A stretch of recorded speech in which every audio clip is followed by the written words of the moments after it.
Are you ready to draw and colour? First of all, take something circular and draw a circle in pencil on your paper. Then draw 3 trees as you see on the paper with those shapes really easy. Draw a half circular moon in the sky and then draw a cloud at the back of it.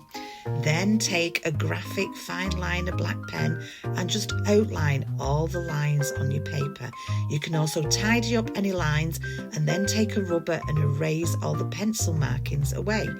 You're going to need 3 alcohol markers in different shades of green and then 1 dark green to add a little bit of definition on your trees. This is really so simple.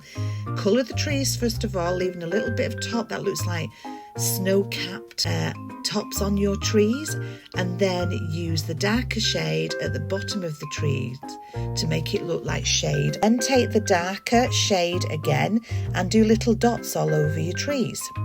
You can use then the darker shade to also go over your trees to give a 3D kind of effect.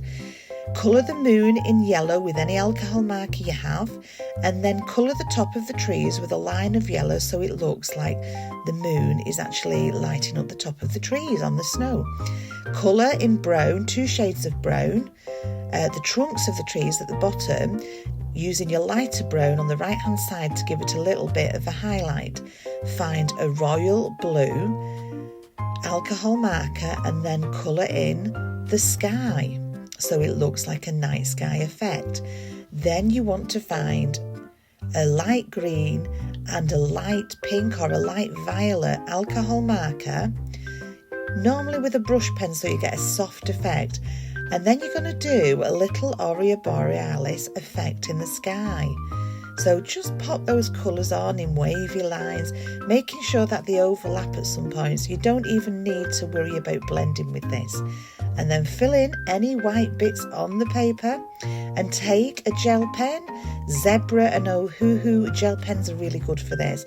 And then add white dots all over your trees. It really brings the trees to life. I then take a darker green alcohol marker and just outline the trees so they kind of pop. It just gives more of a little 3D effect. Then take a silver gel pen. I've got the Ohuhu, and then I outline the aurora borealis in the sky. I take a gold gel pen and I outline the moon, and then I take the silver gel pen again and create stars.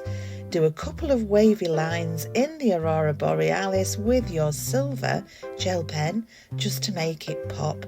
And there you go, a very simple little picture for cards or just for fun.